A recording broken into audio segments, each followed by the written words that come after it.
Boa noite, pessoal. Aqui é o Arthur de novo, da professora de Física. Dei a última aula sobre equilíbrio e estática de sólidos. Então vamos continuar agora com nossas aulas de Física, envolvendo a mecânica, a dinâmica. E agora vamos falar de um assunto bem importante, que é a gravitação universal. Na URGS geralmente tem alguma questão, né? Nem em seguida aparece também. E não é um assunto muito complicado, não tem muito cálculo para fazer, então geralmente é uma questão tranquila de acertar, certo? Então, começando com um pouco de história, esse assunto sempre envolve um pouco de história. Sentem confortável aí que eu vou falar bastante. Então, o ser humano sempre foi curioso com relação a como que o Sol se mexia, por que o Sol levantava e depois sumia todos os dias a mesma coisa, por que quando o Sol sumia a Lua aparecia e todo dia a mesma coisa também, olhava também, tinha um monte, de noite apareciam estrelas e por que elas estavam ali. Então, desde o início que o homem começou a se questionar isso, sempre surgiram muitas teorias. As primeiras que surgiram, obviamente, eram muito baseadas em questões religiosas, de mitologia e mitos. Então, aí na imagem tem uma representação do deus Hélio, da mitologia greco-romana, que eles acreditavam lá na época que ele andava numa carruagem carregando o sol, que era puxada por 4 cavalos de fogo, e que ele ia levando o sol pelo céu durante o dia, e de noite ele parava no oceano, já que eles sempre viam o sol se pôr no oceano, e parava lá para dar banho nos cavalos, enquanto isso o sol ficava ali fora da nossa vista. Outros mitos também, várias culturas aparecem. Tem no Egito, por exemplo, tinha um deus do sol, deus Ra do sol, também tinha uma questão parecida de carregar com uma carruagem o sol. Na mitologia nórdica também tinha um mito de que tinha uma deusa do sol, que também numa carruagem com 2 cavalos carregava o sol, e ela era assim perseguida por um lobo chamado Skoll, e que representava daí a escuridão, a noite. Então, eles diziam que no dia que o lobo alcançasse o sol e devorasse o sol, seria o fim dos tempos, o Ragnarok, que eles chamavam. Então, o ser humano sempre foi curioso com respeito a isso, e desde o começo o sol sempre foi a grande dúvida, porque era o mais fácil de observar, que de manhã ele estava mais baixo, meio-dia ele estava bem alto, e depois ele se punha no horizonte. Então, passando para o próximo slide. As coisas começaram a ficar um pouco mais científicas, digamos. Também na Grécia Antiga, o primeiro a tentar elaborar uma teoria mais científica sobre isso foi Aristóteles, que estabeleceu que a Terra era o centro do universo, com os planetas e o Sol girando ao redor dela. O que era bem, para a época, parecia bem plausível, né? Porque a pessoa olhava para o céu e via que o Sol parecia estar girando ao redor dela, a Lua também aparecia, ia alto e depois se punha no horizonte. Então parecia bem lógico pensar que a Terra estava no centro e as coisas giravam ao redor da Terra. E era a teoria que parecia contemplar todos esses mitos e todas as perguntas mais científicas que foram feitas.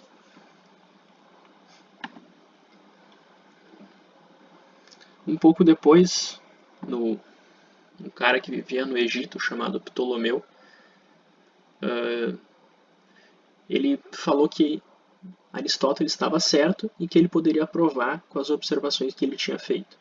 Então ele basicamente consolidou a teoria do Aristóteles do geocentrismo, com a Terra no centro, com as observações que ele fez e que tinham cálculos muito precisos até.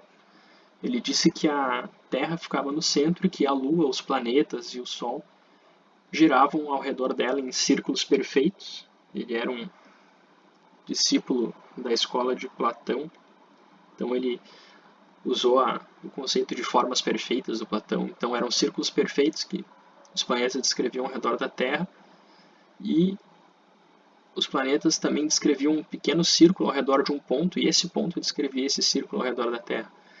E com esses cálculos e com essas observações ele conseguiu dar um embasamento matemático bem importante para essa teoria do Aristóteles, e que perdurou por muito tempo.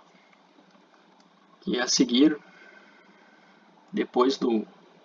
pouco depois de Ptolomeu, a humanidade entrou na que a gente chama de Idade Média, desculpa, a Idade das Trevas, como chamam os cientistas e pensadores da época, que por conta de um pensamento religioso muito conservador e muito duro, que reprimia qualquer forma de questionamento que se tinha, não tivemos muitos avanços nessa questão. Então, a gente ficou aí mais de 1000 anos com essa teoria do Ptolomeu sendo a mais aceita e a que era endossada pela Igreja Católica. Então, ficamos aí um bom tempo sem questionar isso. Já no final da Idade Média, ali, século XV, século XVI, apareceu um cara, Nicolau Copérnico, na Polônia, e ele foi o primeiro a dizer: o Sol está no centro do universo e os planetas que giram ao redor dele, incluindo a Terra. Ele se baseou num cara, lá na época do Aristóteles, tinha um que chamava Aristarco, que defendia também que o Sol era o centro do universo. Mas ele não conseguiu provar, e o que as pessoas observavam batia muito com o que Aristóteles falava, então ninguém deu bola para ele. Então Copérnico pegou esse pensamento e também com uma série de observações, alguns cálculos, ele propôs o heliocentrismo. Ele propôs também que a Terra girava ao redor dela mesma, o que explicaria os dias e noites, já que o Sol não girava ao redor da Terra. Por que a gente via o Sol cruzando o céu? Ele propôs que a Terra girasse ao redor dela mesma e por isso a gente tinha essa impressão. Não preciso nem dizer que ainda no final da Idade Média, com Inquisição e repressão da Igreja, ninguém levou adiante as hipóteses dele, e inclusive ele pediu que só publicassem o trabalho dele depois que ele morresse, com medo de ser punido pela Igreja. E até, se forem lembrar da história lá, final do século XV, início do século XVI, é o período das grandes navegações, que os europeus começaram a chegar aqui nas Américas, chegar em outros lugares, e essas outras civilizações, os Incas, os Maias, eles eram grandes astrônomos, eles tinham já observado órbita dos planetas, Lua, Sol, eles tinham suas teorias também, os cálculos muito precisos, muito mais precisos que os que tinham na Europa, mas também por essa questão cultural, religiosa e econômica, esses povos acabaram sendo destruídos, e muito do conhecimento, quase todo o conhecimento que eles produziram, acabou sendo destruído também. Então, digamos que a gente tenha se atrasado um pouco, sem aproveitar os conhecimentos de outras civilizações, em outros pontos da Terra, que poderiam contribuir para a gente entender melhor. Então, seguindo mais um pouco, mais uns 100 anos para frente, surgiu um cara bem mais famoso, o Galileu Galilei. E esse cara, esse italiano, ele falou que Copérnico estava certo, de fato, o Sol era o centro do universo e tudo girava ao redor dele, a Terra, os outros planetas. E ele disse que podia provar. E, de fato, ele foi um cara que fez muitas experiências nesse campo da mecânica. Ele, uma das mais famosas dele é aquela que diz que dois corpos caem ao mesmo tempo, independente da sua massa, chegam ao chão ao mesmo tempo num ambiente sem a interferência da resistência do ar. Foi ele também que elaborou a primeira lei de Newton, que apesar do nome ser a primeira lei de Newton, quem pensou nela a primeira vez foi o Galileu, que disse que um corpo que estava parado ou seguia em movimento retilíneo uniforme permaneceria nesse estado para sempre se nada agisse sobre ele. E com base nisso também, em algumas descobertas que ele fez, ele foi o cara que inventou o telescópio, então o que ajudou bastante ele a fazer essas observações, aumentou bastante o poder de observação dele e da humanidade depois. Ele acabou descobrindo duas coisas muito importantes para comprovar a teoria heliocêntrica, a teoria com o Sol no centro. Uma delas foi as luas de Júpiter. Ah, mas o que tem a ver? Ele descobriu 4 luas que giravam ao redor de Júpiter, e com isso ele questionou, porque se a Terra era o centro e tudo girava ao redor da Terra, então por que tinha coisas que giravam ao redor de um outro planeta? Então, com isso ele começou a questionar por que a Terra ficaria parada se corpos podiam girar um ao redor do outro. Então, isso fez ele questionar essa teoria da Terra no centro. Outra coisa foi que, segundo o modelo de Ptolomeu, se vocês lembrarem da figurinha ali, tinha uma ordem que era a Terra no centro, aí tinha a Lua, aí tinha, acho que Marte, aí tinha Vênus e depois o Sol. Vênus ficava entre o Sol e a Terra. E então, se a Terra ficar parada no centro e as coisas giram ao redor dela, teoricamente nós veríamos só uma face de Vênus, né? Uma face escura de Vênus, porque a face iluminada estaria voltada para o Sol, que tá atrás, e a gente veria só uma das faces de Vênus, a que gira virado para a Terra. Então, o que Galileu observou foi que Vênus também parecia girar, ele tinha fases, às vezes um lado estava iluminado, às vezes o outro estava iluminado, e isso para ele era uma comprovação de que o Sol às vezes estava atrás de Vênus, às vezes estava na frente, e a explicação para isso era ou que tudo girava ao redor de Vênus, ou que tudo girava ao redor do Sol, e o que parece mais provável é que tudo gire ao redor do Sol. Então Galileu contribuiu enormemente para tentar derrubar essa teoria que vinha lá desde Ptolomeu e que Copérnico não conseguiu derrubar. Obviamente, ainda nessa época, a influência da igreja era muito forte em todos os campos da sociedade. Galileu foi muito questionado e censurado, então ele também não teve sucesso em difundir essa ideia. E como curiosidade, a igreja só foi dar um perdão oficial para Galileu em 1992, ou seja, pouco menos de 30 anos atrás. Então, para vocês verem como as coisas demoram a mudar. E aí aqui sim, com esses dois caras, um que era o Tycho Brahe, que era um dinamarquês, e um cara que era aluno dele, depois herdou as anotações do observatório dele, o Kepler. Eles sim conseguiram fazer cálculos muito mais precisos, tinham observatórios mais bem equipados tecnologicamente, com telescópios maiores, mais modernos. Isso também ali pelo século XVI, XVII.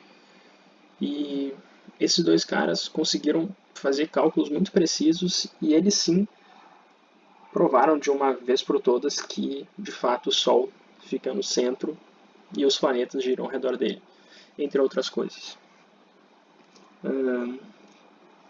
Vamos partir então para as famosas leis de Kepler.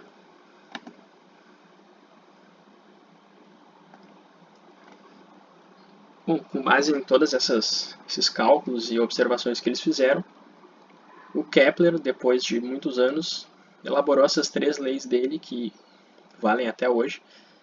A primeira lei é a lei das órbitas. Uma das coisas que eles faziam era observar o movimento de Marte no céu, que era um planeta que era fácil de observar, por ser mais próximo da Terra. E com base nisso eles calcularam a órbita da Terra, de acordo com a posição que ela tinha em relação a Marte. E calculando isso, Kepler percebeu que as órbitas não eram circulares, mas sim em formato um pouco mais como se puxasse as pontas do círculo, em formato de elipse. E aí ele elaborou a primeira lei, que seria que cada planeta se desloca ao redor do Sol em uma elipse, com o Sol em um dos focos. Traduzindo, primeiro acho que a gente precisa ver o que é uma elipse, né? Então, a elipse é uma figura que aparece quando eu faço a soma, imaginando esse ponto P aqui, a soma da distância desse ponto a um dos focos e ao outro foco, essa soma desses dois números aqui, ela tem que ser constante durante todo o trajeto. Então, quando o P está aqui, quando o P está aqui, quando está aqui, aqui nesse ponto que está um Q. Então, se vocês quiserem ver, somarem, por exemplo, 3,15 e 8,27, vai dar um número e que é o mesmo número de 3,35 e 7,57. Então, essa soma das distâncias aos focos se mantém constante. E juntando todos esses pontos, que tem essa soma constante, a gente tem a elipse. Então, a primeira lei do Kepler diz que os planetas se deslocam ao redor do Sol com uma órbita nesse formato de elipse, e em um dos focos está o Sol. Bem tranquilo.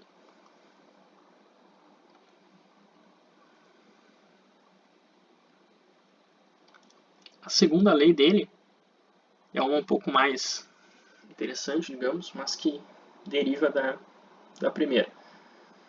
O segmento que une o Sol a um planeta descreve áreas iguais em intervalo de tempos iguais. O que isso quer dizer, em outras palavras? Que quanto mais perto do Sol um planeta está, mais rápido ele vai se mover. Se vocês olharem nessa figura aqui, essa área 2 aqui, ela vai ser igual a 2, vai ser igual àquela área 1. Mas para isso acontecer, como a distância aqui, esse raio aqui, vamos imaginar como dois triângulos, aqui e aqui. Esse triângulo aqui tem uma altura muito grande, lembra que a área do triângulo, a base vezes a altura sobre 2. Ele tem uma altura muito grande, então uma distância muito grande do Sol. E tem uma base pequena. Então esse triângulo, para eles serem iguais, como ele tem uma altura muito pequena, ele está muito perto do Sol, ele vai ter que ter uma base grande. E na nossa adaptação aqui, o que seria a base é a trajetória que ele faz nesse ponto aqui da órbita ao redor do Sol. Então, Kepler demonstrou com isso que as áreas são iguais.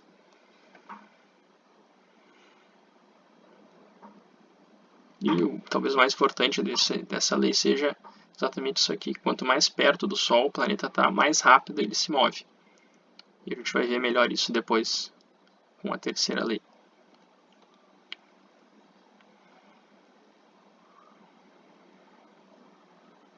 E aqui está ela, terceira lei, lei dos períodos.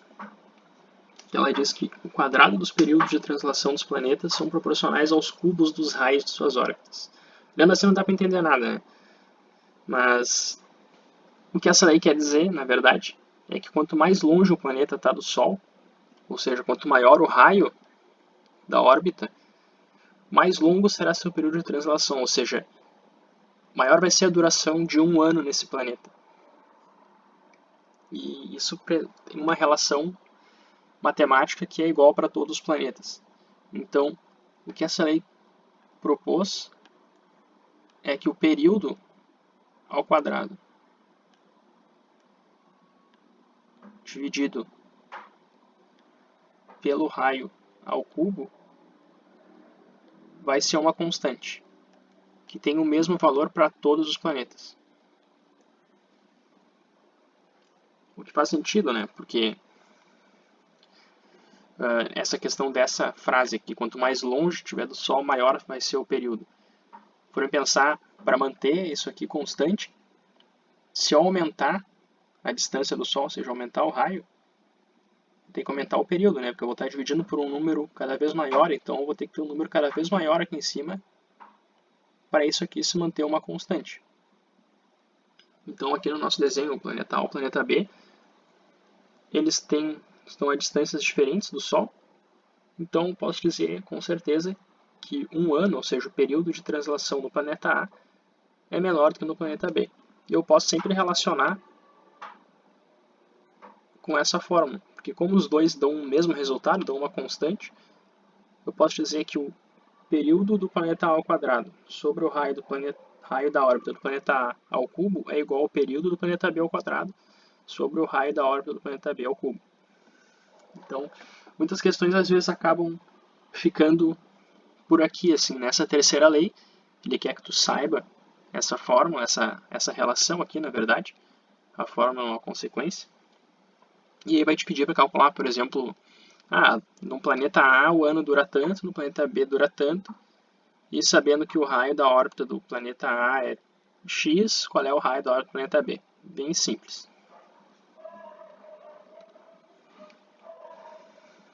E para provar isso para vocês, eu pesquisei aqui a duração de um ano nos planetas, em alguns planetas do sistema solar. Estamos aqui nós, para ser de referência à Terra. Então a Terra, um ano dura 365 dias. Então se a gente for pegar, por exemplo, Mercúrio, que é o planeta do nosso sistema solar mais perto do Sol, ele tem um ano que dura 88 dias. É bem rápido, né? Porque ele tem um raio muito pequeno. Então o período acaba sendo bem pequeno também para manter aquela constante. Já Vênus, que vem na sequência, 225 dias, já está mais perto da Terra. Aqui temos a Terra. E aí Marte, que é o quarto planeta, logo a seguir da Terra, já tem um período aí que dura quase 2 anos, aí, 687 dias. Aí se for pegar Júpiter, que está a uma distância muito maior, um ano em Júpiter duraria mais de 4.000 dias, então mais de 10 anos, mais de 11 anos. Então só para vocês verem que, de fato, essa lei do Kepler é válida e a gente pode perceber isso com a duração dos anos nos planetas do Sistema Solar.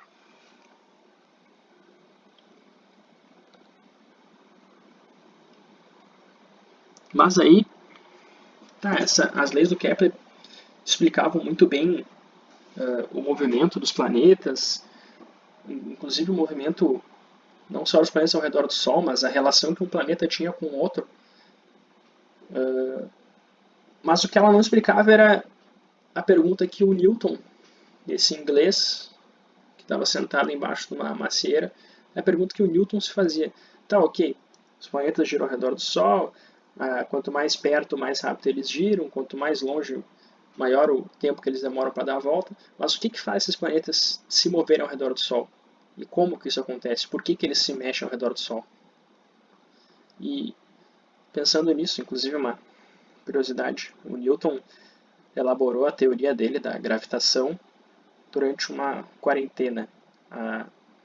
Londres, a Inglaterra toda, estava em quarentena por conta da peste bubônica, um surto de peste bubônica.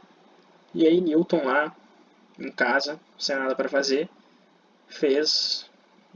elaborou uma teoria fantástica que descreve o movimento desde planetas até quando tu deixa o teu celular cair no chão. Então,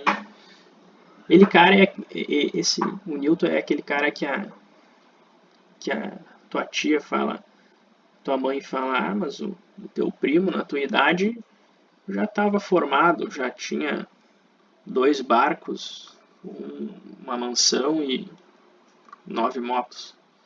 Então, Newton era aquele cara que fazia de tudo, inclusive na quarentena. Eu durmo na quarentena. Então tá. O que passou pela cabeça desse maluco? A imagem aqui, dizem que essa é a árvore da maçã que caiu, Newton viu e tal. Não sei se é mesmo, mas quem sou eu para duvidar? Então, o que o Newton desenvolveu, que mais especificamente a gente chama de gravitação universal. Por que universal? Porque ela vale para basicamente tudo no universo. Desde coisas pequenas, como eu dei o exemplo ali do celular caindo no chão, até coisas imensamente gigantescas como planetas, o Sol, estrelas e o sistema solar todo, galáxias.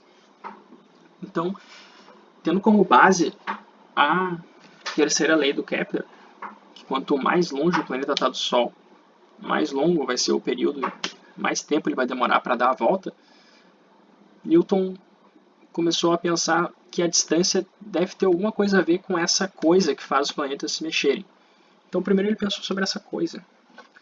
Lembrando lá do Galileu, que ele falou que se não fosse algum agente externo, a Terra seguiria em linha reta, né? Sei lá, bilhões de anos atrás, teve o Big Bang lá, não sei o que, se formou a Terra, e aí ela começou a vagar pelo espaço, e se nada interrompesse, ela vagaria em linha reta para sempre. Mas o que acontece é que ela gira ao redor do Sol.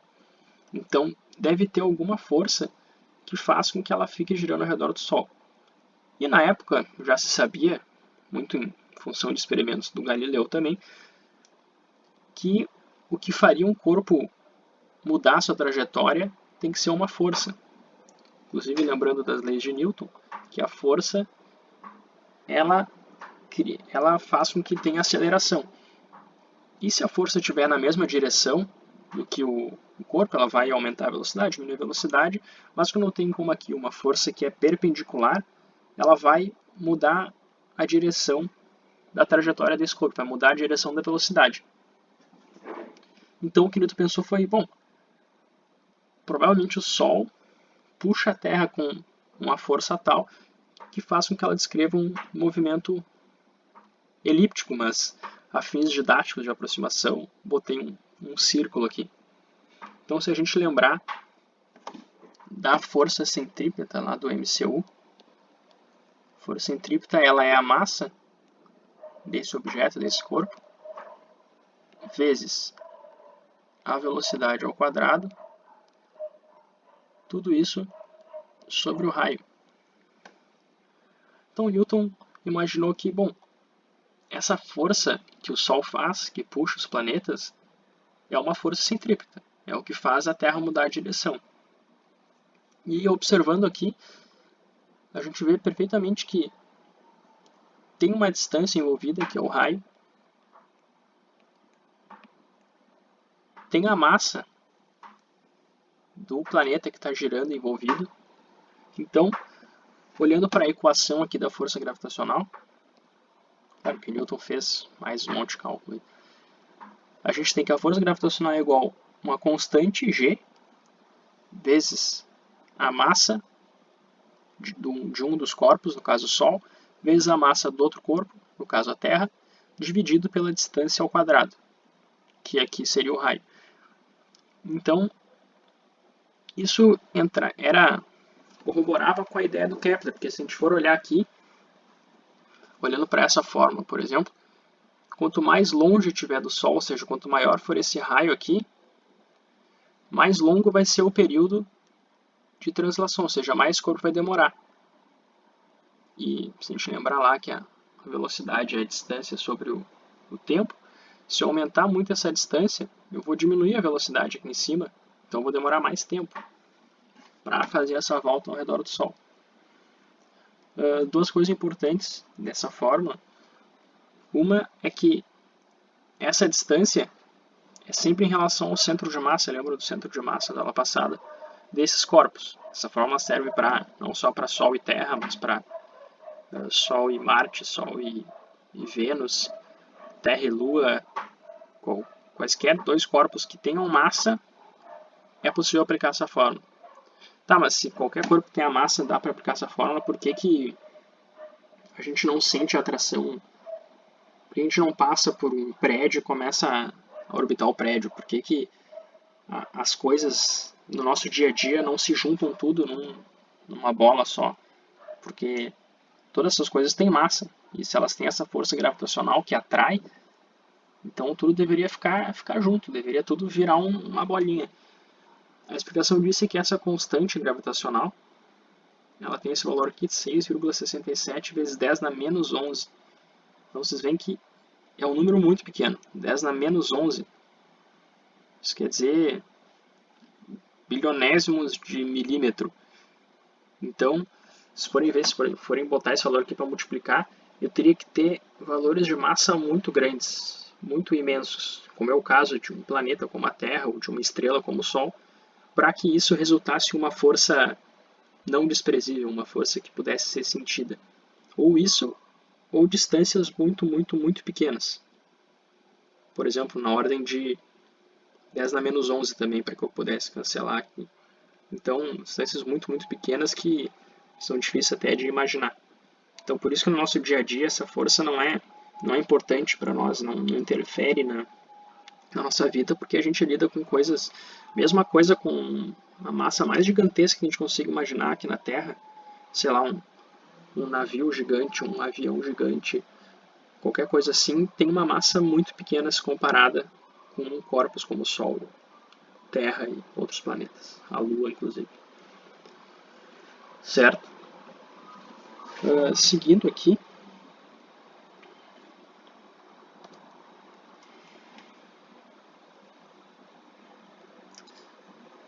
mais adiante, um cara chamado, acho que era Cavendish o nome dele, se perguntou, tá, e quanto vale a aceleração da gravidade na superfície da Terra? Porque se existia uma força que atuava em um corpo com massa, tem que ter uma aceleração, certo? Aquela fórmula lá da dinâmica da segunda lei de Newton, que a força é igual massa vezes aceleração. Então, se tinha uma força gravitacional e uma massa, qual que era essa aceleração? Aqui a gente está trabalhando daí realmente com o nosso dia a dia daí. Ele queria saber qual era a aceleração dessa força que a Terra atrai tudo que está na superfície dela. O teu celular cai no chão, tu mesmo, quando caminha, qual é essa aceleração das coisas que são atraídas pela Terra? Então o que ele fez? Você sabia que a força-peso era a massa vezes a gravidade, essa aceleração. Então, ele simplesmente fez essa igualdade aqui. Porque a força gravitacional é a força que atrai as coisas para a Terra. E a força-peso também é a força com que as coisas são atraídas para a Terra. Então, se a gente igualar essas duas equações, a força gravitacional é a constante G vezes a massa daqui da Terra, no caso, a massa maior, vezes a massa menor, que pode ser eu, tu, celular, uma bola, dividido pela distância ao quadrado, que aqui no caso seria o raio da Terra, igual a massa dessa coisa, eu, tu, celular, vezes a aceleração, que é o que a gente quer descobrir. Aceleração da gravidade, essa aceleração G. Se a gente for olhar aqui, tem m multiplicando de um lado, m multiplicando do outro, então a gente pode cortar. E aí o que a gente chega é isso aqui. Fazendo os cálculos ali com a massa da Terra, com o raio da Terra, ele chegou nesse valor que a gente conhece, 9,8, que geralmente se arredonda para 10, né? 10 metros por segundo ao quadrado, como a aceleração da gravidade. Mas o que é importante nessa fórmula também é que se a gente olhar para ela, as coisas que influem na força que a Terra nos puxa é a massa da própria Terra e a distância que a gente está do centro de massa da Terra, do centro da Terra. Não tem absolutamente nada a ver com a massa do corpo que está sendo atraído. Então isso, mais uma vez, comprova aquela teoria do Galileu lá, vários anos antes, de que dois corpos com massas diferentes, sem a resistência do ar, cairiam ao mesmo tempo, chegariam ao Sol ao mesmo tempo, porque eles têm a velocidade deles variaria de acordo com essa aceleração que a gente encontrou, ela ia variar na mesma intensidade, porque não depende da massa do corpo que está caindo, no caso. Depende só da massa da Terra, que fica sempre a mesma, e dessa distância, que também é sempre a mesma. Então, o campo gravitacional terrestre foi uma descoberta muito importante para várias outras questões da dinâmica e mais tarde para confirmar coisas que já se sabia, as leis de Newton, os experimentos de Galileu. Mas aí fica uma pergunta: se existe essa força gravitacional que atrai tudo em direção à Terra, por que coisas como a Lua, por exemplo, a Estação Espacial Internacional, os satélites, por que essas coisas não simplesmente caem na Terra? Por que Marte não cai em direção ao Sol? Por que a Terra não cai em direção ao Sol? Então, a explicação para isso é justamente no formato da Terra, que é redonda. Spoiler, é redonda. Então ela tem uma curvatura. Imaginem assim, pensem comigo. Vocês lembram lá da questão dos movimentos compostos? Quando eu faço um lançamento horizontal, tem aqui um corpo, uma bolinha. Não consigo fazer uma bolinha. Uma bolinha. Se eu lançar ela horizontalmente, tá aqui o chão, ela vai viajar no ar e vai cair, certo? E aí vocês devem ter visto ali que o que determina o tempo que ela vai viajar no ar é justamente um MRUV, uma queda livre. E a gente viu ali que isso vai ser definido de acordo com a aceleração dessa força gravitacional da Terra. Então, para todos os corpos, ela vai ser igual, e vai ser o que vai definir quanto tempo que ele vai ficar no ar. A distância que ele vai viajar, sim, vai ser definida pela velocidade, no caso MRU, daí, pela velocidade que esse corpo foi lançado horizontalmente. Então, se eu lançar como ele demora o mesmo tempo, viaja durante o mesmo tempo, se eu lançar com menos força, ele cai antes. Se eu lançar com mais força, ele cai mais antes, não, mais adiante. Com mais força, mais adiante. Então, imagina que ele demora, vocês concordam que em 1 segundo, um corpo lançado horizontalmente cai 5 metros, certo? Podem usar a fórmula que vocês preferirem, mas sendo a aceleração da gravidade igual a 10, esse corpo em 1 segundo cairia 5 metros. Então imagine que eu estou lançando um corpo de uma altura de 5 metros, e aqui, lancei em 1 segundo e ele caiu. Então agora eu lancei ele com mais força. Durante esse mesmo 1 segundo ele vai viajar um pouco mais, mas vai cair. Então com mais força, mais velocidade, viaja 1 segundo e vai cair. Se eu for fazendo isso com velocidades cada vez maiores, eu vou chegar em um momento, imagina que estou eu lançando meu corpo. Ó, vou chegar, estou lançando ele aqui. Ó. Vai chegar um momento que ele vai seguir a curvatura da Terra. Como assim? Se não existisse a gravidade, eu ia lançar esse corpo para frente e ele ia seguir viajando reto aqui para sempre. Mas ele cai. Durante 1 segundo, ele vai cair 5 metros. Ó, tá aqui, ó, vamos imaginar aqui. Ó. Ele cai 5 metros. Só que nessa trajetória que ele percorreu, nesse tempo que ele viajou, a Terra também caiu, entre aspas, 5 metros, porque como ela é curva, o chão se afastou, a superfície se afastou da trajetória desse projétil.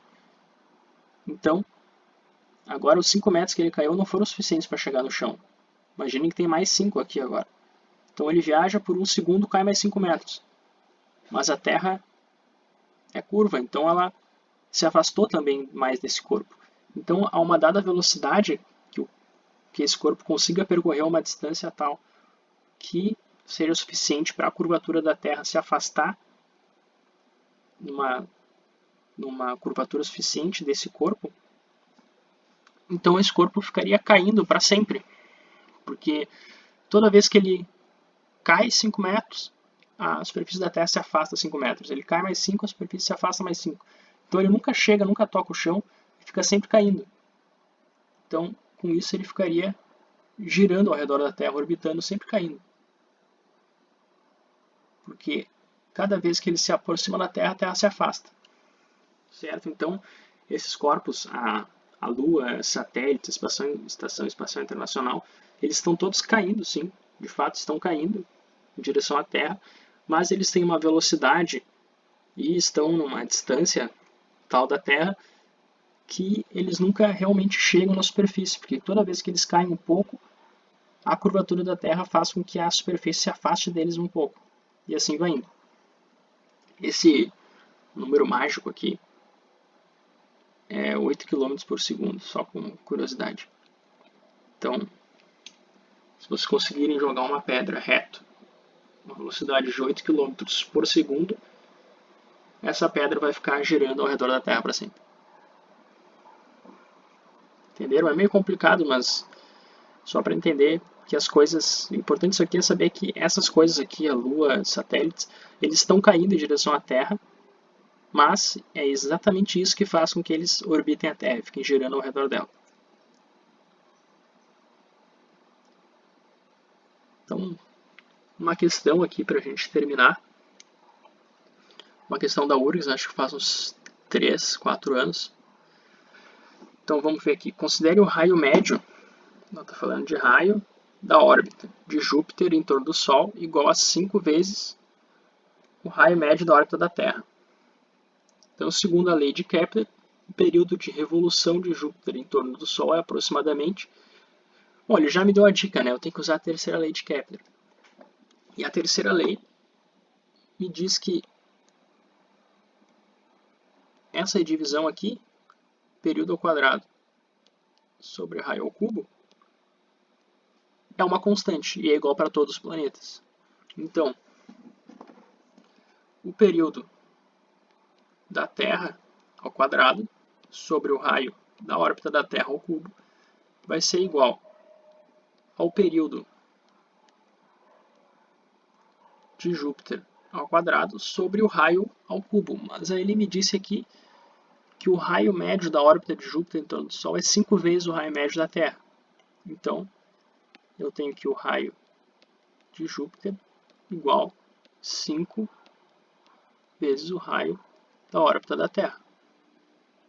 Então, eu vou ter aqui 5 raio da Terra. Isso aqui é o cubo. Certo? Então agora ficou fácil, é só a gente substituir.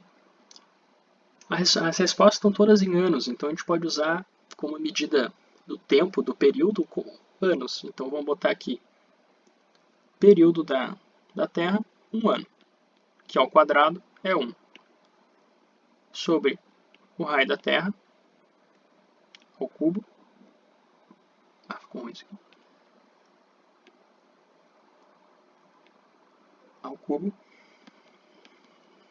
Igual ao período de Júpiter, que é o que eu quero saber, que vai ser a minha resposta, sobre isso aqui, 5 vezes o raio da Terra ao cubo. 5 ao cubo vai dar 125.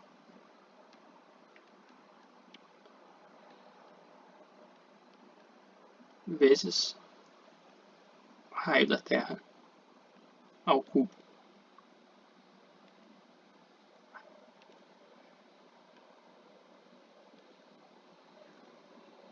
Então agora eu tenho preciso isolar esse período de Júpiter e eu vou ter minha resposta. Vamos passar isso que está dividindo para cá, multiplicando. E aqui para o outro lado. Vai ficar 1 vezes 125. Ficou horrível esse meu 125. 1 vezes 125 raio da Terra ao cubo sobre, aqui é o raio da Terra, né? Raio da Terra ao cubo. Olha, tá ficando bom, já podemos cortar a coisa aqui. Isso aí vai ser igual ao período de Júpiter ao quadrado. Aqui tem raio da Terra ao cubo em cima e embaixo, podemos cortar. 1 vezes 125. A gente vai ter aqui 125. Agora, cuidado, né? É o período de Júpiter ao quadrado. E aqui o cara foi sacana, ele botou um 125 aqui na resposta para o apressado já ver que 125 legal e marcar. Já vamos tirar daqui. Passamos isso ao quadrado como raiz para o outro lado. Raiz de 125 não vai dar um número muito exato, mas a gente sabe que a raiz de 100 é 10, né? Aqui, raiz de 100 é 10. E a raiz de 11, raiz de 11 não, raiz de 121 é 11.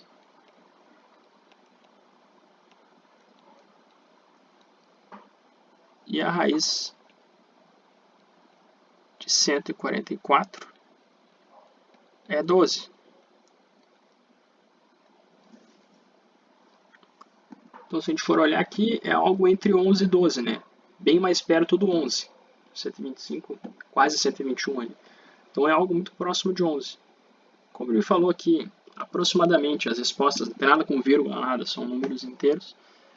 Então, podemos inferir que o período de revolução do Júpiter em torno do Sol é 11 anos.